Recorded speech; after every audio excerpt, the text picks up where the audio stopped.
तो चलिए अब आगे बढ़ते हुए वक्त है आज की बड़ी खबरों की डिटेल पड़ताल का। पहले जान लीजिए 4 बजे की 4 बड़ी खबरें क्या है जो मैं आपको बताने वाला हूं। सबसे पहली बड़ी खबर, ब्लैक एंड व्हाइट पेपर 24 की लड़ाई सुपर, क्योंकि श्वेत पत्र सरकार लेके आने वाली है, ब्लैक पेपर विपक्ष ने जारी किया है, इस पर चर्चा होगी, यह खबर भी मैं आपको बताऊंगा। दूसरी बड़ी खबर आज की क्या होने वाली है? दूसरी बड़ी खबर, एनडीए का कुनबा बढ़ा, इंडिया सिमट रहा, क्योंकि एनडीए लगातार राज्य में क्षेत्रीय दलों के साथ मिलती जा रही है, गठबंधन होता जा रहा है, नेता शामिल होते जा रहे हैं और इंडिया गठबंधन लगातार सिमटता जा रहा है। इस पर भी चर्चा करेंगे, इससे जुड़ी अपडेट भी आपको बताएंगे। तीसरी बड़ी खबर आज की क्या रहने वाली है? राज्यसभा की रेस, सोनिया प्रियंका भी फेस। खबर यह है कि उत्तर प्रदेश में जिन लोकसभा क्षेत्रों को कांग्रेस पार्टी का गढ़ माना जाता था, जैसे रायबरेली, वहां पर जमीन पर कांग्रेस कहीं नजर नहीं आ रही है। और खबर यह भी है कि सोनिया गांधी या फिर गांधी परिवार का कोई व्यक्ति अमेठी और रायबरेली से चुनाव नहीं लड़ेगा। चौथी बड़ी खबर कौन सी होने वाली है वो मैं आपको बता दूं। ईडी के एक्शन से हेमंत केजरीवाल को कैसे टेंशन, क्योंकि हेमंत सोरेन का आपने प्रकरण देख ही लिया, वो मुख्यमंत्री से पूर्व मुख्यमंत्री हो गए, उन्होंने इस्तीफा दे दिया और इधर केजरीवाल पर भी लगातार तलवार लटकी हुई है। पूछताछ के लिए ईडी बुलाती है, ये जाते नहीं है, कहते हैं कि नहीं ये गैर कानूनी हो रहा है। इन सभी खबरों पर आज हम चर्चा करने वाले हैं। इसमें से 2 खबर सबसे अहम होगी। 2 कौन सी खबर? एक जो ब्लैक एंड व्हाइट पेपर है 24 की लड़ाई सुपर, जो मैंने आपको बताया था। दूसरी बड़ी खबर यह होगी कि एनडीए का कुनबा लगातार बढ़ता जा रहा है और इंडिया जिसको 24 के चुनाव से पहले और मजबूत होना था, वो और ज्यादा सिमटता जा रहा है और ज्यादा छोटा होता जा रहा है। इन्हीं पर हम आज 2 बड़ी खबरों पर करने वाले हैं चर्चा। और इन खबरों पर सियासी समीकरण बताने के लिए हमारे 2 संवाददाता अंकित गुप्ता और अभिषेक उपाध्याय हमारे साथ जुड़ गए हैं। जब तक मैं ये सारी चीजें आपको बता रहा था, तब तक मेरे पास एक बड़ी खबर आ गई। चलिए इसी से शुरुआत कर लेते हैं बड़ी खबर के साथ। बड़ी खबर ये कि आज संसद में छिड़ेगी पत्र वॉर। मौजूदा सरकार श्वेत पत्र पेश करेगी, यूपीए सरकार की नाकामियों पर श्वेत पत्र आएगा।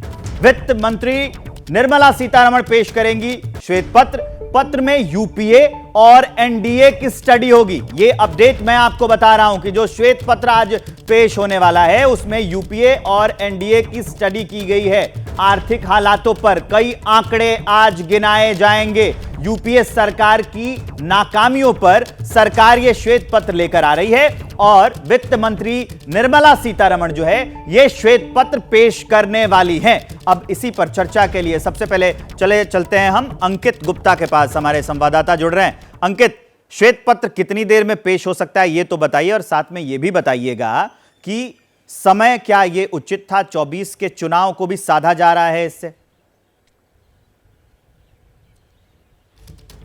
बिल्कुल विवेक, और सबसे पहले एक ये अपडेट ही दे देता हूं, क्योंकि जो हमको जानकारी दी गई थी कि 4 से 4:30 बजे के बीच में ये श्वेत पत्र लाया जा सकता है। सदन की कार्रवाई चल रही है और मुमकिन है कि कुछ देर में, जब तक हम लोग चर्चा कर रहे हो, उसी दौरान ये श्वेत पत्र पेश किया जाए। दूसरी जो महत्वपूर्ण चीज जिसका आपने जिक्र किया कि 24 चुनावों से पहले ये जो है ये संसद का आखिरी सत्र है और इसी वजह से अंतरिम बजट भी पेश किया गया था और 2 दिनों बाद ये सत्र खत्म हो रहा है। लेकिन ये वैसे तो सत्र कल खत्म होना था, एक दिन बढ़ाया गया। क्यों? क्योंकि श्वेत पत्र सरकार को लाना था और उसके जरिए वो सरकार बताना क्या चाहती है? बताना यह चाहती है कि 2004 से लेकर के 2014 तक जो यूपीए का कार्यकाल था उस दौरान किस तरह के घोटाले हुए, किस तरीके के जो है आर्थिक हालात थे, किस तरह से देश के ऊपर बोझ था, किस तरह से जो है हम जो सब्सिडी देते थे लोगों को, तब वो जो है उनको भरपाई की जाती थी कि उनको जो चीजें मिल पाए। वहीं जब मोदी सरकार आई है 2014 से लेकर के 24 तक का, यानी कि 2 कार्यकालों के दौरान देश जो है 11वें नंबर की जो इकोनॉमी थी वो 5वें नंबर पे पहुंच गई है। भ्रष्टाचार पे लगाम लगी है। जो पीएसयूज हैं, जिनके लिए जो विपक्ष कहता है कि जिनकी संख्या कम हो गई, वो बढ़ गई है। इसी तरीके से जो मामले हैं भ्रष्टाचार विरोधी वो बढ़ गए हैं। तो इस तरीके से वो ये कंपैरेटिव स्टडी पेश करना चाहते हैं कि किस तरह का पहला शासन और किस तरह का 2014 के बाद 2014 के बाद का भारत कैसा है, उसकी अर्थव्यवस्था कैसी है, इस पर चर्चा करेंगे। लेकिन एक बड़ी अपडेट आ रही है, वो भी फिर आपको बता देता हूं। देश में व्हाइट और ब्लैक पेपर की जंग शुरू हो गई है। एनडीए के खिलाफ कांग्रेस ब्लैक पेपर लाई। ब्लैक पेपर का नाम 10 साल अन्याय काल रखा गया। कांग्रेस में ब्लैक पेपर पर पीएम पर तंज किया गया है। हमारी प्रगति पर ये, माफ कीजिए, जो कांग्रेस जो ब्लैक पेपर लेके आई थी उस पर पीएम ने तंज किया। हमारी प्रगति पर यह काला टीका है। प्रधानमंत्री का वो बयान आपको सुनवाते हैं। एक भव्य दिव्य वातावरण बना है उसको नजर न लग जाए, इसलिए काला टीका करने का एक प्रयास हुआ है। मैं उसके लिए भी खड़गे जी का बहुत धन्यवाद करता हूं। ब्लैक पेपर इस सरकार के खिलाफ निकालना और लोगों को बताना, इस दृष्टि से आज हम ये आपके सामने रख रहे हैं। अभिषेक, जिस तरह से ब्लैक पेपर लेकर कांग्रेस आती है और उसके अगेंस्ट, उसके खिलाफ, उसके बदले में श्वेत पत्र लेकर सरकार आ रही है, और पीएम मोदी का बयान 24 में जो कॉन्फिडेंस है वो काफी हाई दिख रहा है। देखिए, ये एक स्ट्रेटजी का हिस्सा है विवेक, क्योंकि आप समझिए चुनाव एकदम मुहाने पर आ चुका है और कांग्रेस जो है और विपक्षी दल, ये एक आप ऑब्जर्व कीजिए कि लंबे समय से सरकार की आर्थिक नीतियों पर सवाल खड़े कर रहे हैं। जो सरकार ने लोन लिया है, हालांकि उस लोन में केंद्र का भी हिस्सा है, उसमें राज्य का भी हिस्सा है, लेकिन जो ये लोन का जो परसेंटेज बढ़ा है और जीडीपी की तुलना में जो लोन का रेशियो है, उसको लेकर के लगातार कांग्रेस सरकार पर निशाना साध रही है कि आपके इन 10 सालों में जीडीपी का और लोन का जो रेशियो है वो उस इकाई तक पहुंच गया जो बहुत ही खतरनाक हालात हैं। तो इसको काउंटर करने के लिए और ये बताने के लिए कि 2014 से पहले आर्थिक हालात क्या थे, 2014 के पहले फॉरेन रिजर्व जो था वो फॉरेन रिजर्व कितना था, 2014 के पहले ग्रोथ रेट क्या थी, और जिस तरह से देश ने कोविड काल के बाद जिस तरह से ग्रोथ रेट में रिकवर किया है वो क्या है, और साथ में जो निर्यात का सवाल है, जैसे कि जो मिलिट्री से जुड़े हुए निर्यात होने लगे हैं, बहुत सारी नए नए निर्यात के माध्यम खुले हैं, वो सारी चीजें सरकार रखना चाहती है। और ये जो मुद्दा जिसे विपक्ष बनाने की कोशिश कर रहा है, इसे कहते हैं प्रीएम्प्टिव स्ट्राइक, यानी कि उस पर पहले से स्ट्राइक करना और सारे फैक्ट और आंकड़े रख करके। श्वेत पत्र का मतलब यही होता है कि सरकार एक सारांश, एक विषय विशेष पर टोटल डेटा के साथ में रखेगी और ये बताएगी कि 10 सालों में क्या। मंत्री अपने भाषण से ही गिनवा रही हैं। उन्होंने ये गिनाया था जब वो भाषण दे रही थी, जब बजट पेश कर रही थी, कि 596 अरब डॉलर का निवेश 2014 से लेकर 23 में आया है। अब उसी का विस्तारित रूप, कई डेटा कुछ देर में हम लोगों को देखने को मिलेंगे। अभिषेक और अंकित, आप दोनों हमारे साथ जुड़े रहेंगे। श्वेत पत्र और ब्लैक पेपर को लेकर कैसे सियासी जंग छिड़ी है, नेताओं की बयानबाजी भी आपको सुनवा देते हैं। जो ब्लैक का काम करेगा, जो काला काम करेगा, वो सफेद कैसे कर सकता है?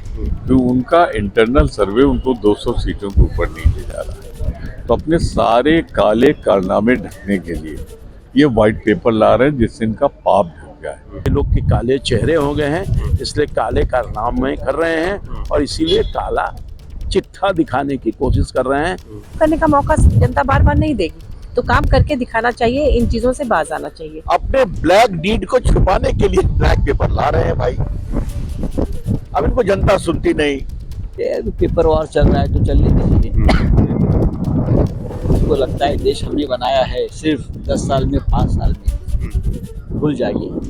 तो नेताओं की बयानबाजी हमने आपको सुना दी। अंकित गुप्ता के पास लिए चलते हैं। अंकित, कांग्रेस ये कह रही है कि ये काला काल रहा है 2014 के बाद, और बीजेपी ये कह रही है कि ये काला टीका रहा है।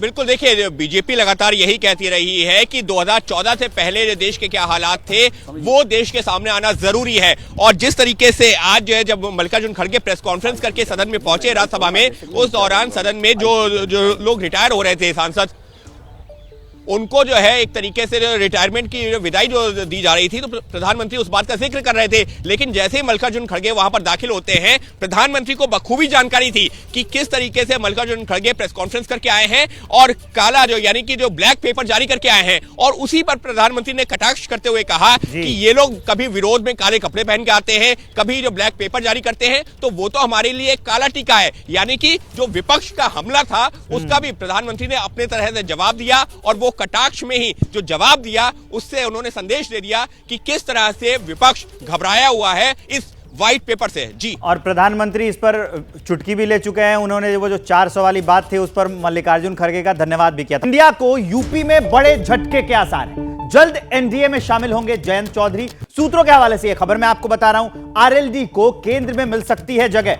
बागपत, बिजनौर लोकसभा सीट का ऑफर है, एक राज्यसभा सीट का भी ऑफर दिया गया है। यूपी में एक मंत्री पद, एक एमएलसी का भी ऑफर दिया गया है। अब मैं आपको आगे बढ़ते हुए बताने जा रहा हूं कि जयंत को बीजेपी का ऑफर पसंद है कि नहीं पसंद है, अगर पसंद है तो क्यों पसंद है। सबसे पहले जानिए कि समाजवादी पार्टी अखिलेश यादव उन्होंने 7 सीट का ऑफर दिया, जयंत की डिमांड 5 सीट की है और बीजेपी उन्हें 3 से 4 सीट ऑफर कर रही है। एसपी में समाजवादी पार्टी से पेच कहां फंसा है, 2 से 3 सीटों पर एसपी कैंडिडेट उतारने की बात हो रही है। कह रहे हैं कि कैंडिडेट हमारा होगा, सिंबल आपका होगा, उस पर जाकर चुनाव लड़िए। बिजनौर और कैराना में आरएलडी के सिंबल पर एसपी कैंडिडेट को लड़ाने की बात है, यहीं पर जाकर पेच फंस गया है, जयंत नहीं मान रहे। सूत्रों के हवाले से अंदर की खबर आई है। मुजफ्फरनगर सीट पर दोनों दलों में बात नहीं बनी है, आरएलडी और एसपी के बीच में। जयंत की टेंशन इसलिए बढ़ी है कि 4 सीटें मिलेंगी, जीत पर भी संशय है कि 4 सीटें मिल गई, अगर हार गए तो क्या होगा। अब अभिषेक उपाध्याय के पास सीधे लिए चलते हैं। अभिषेक, इसी ऑफर पर मेरा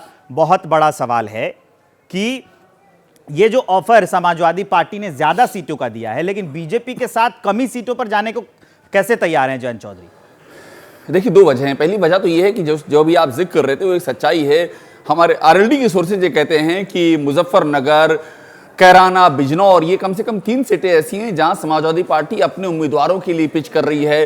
सोर्सेज बताते हैं कि हरिंदर मलिक के लिए बात हो रही है मुजफ्फरनगर में, कैराना में इकरा हसन की बात हो रही है, ऐसी ही बात हो रही है बिजनौर में। ये एक बड़ी वजह है। दूसरी बात है जो कॉम्बिनेशन है बीजेपी के साथ खड़े होने में, कॉम्बिनेशन उनके लिए जीत का ज्यादा बेहतर होता है। और देखिए, जो मंत्री पद की बात कर रहे थे वो बात की बातें हैं। अभी जो बात हुई है लोकसभा सीट पर हुई है और लोकसभा सीट की विनिबिलिटी पर हुई है। यहां पर उनको विनिबिलिटी के आसार ज्यादा लग रहे हैं आरएलडी को, नंबर 1 चीज। और दूसरा, कैंडिडेट जो है वहां पर बीजेपी ये नहीं थोप रही है कि हमारी कैंडिडेट आप अपनी सीट से लड़ाइए। 2 वजह हैं जिसकी वजह से ये बात बनती हुई नजर आ रही है। जी, ये काफी अहम जानकारी। अब चलिए आगे बढ़ते हुए हम एक और बड़ी अपडेट आपको देते हैं। इंडिया के टूटने से खरगे भड़के हैं जयंत चौधरी पर। खरगे ने खींच निकाली अपनी। खरगे ने यह कहा कि हर अपडेट नहीं दे सकते।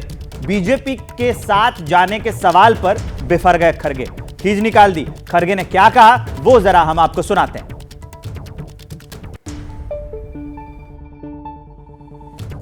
चौधरी से आप लोग बातचीत कर रहे हैं, उनके बीजेपी में के साथ जाने की चर्चाएं हैं। देखो भाई, सबके साथ हमारे लोग टीम है, एक वो टीम बात कर रही है और वासनिक के नेतृत्व में 6 मेंबर की टीम है।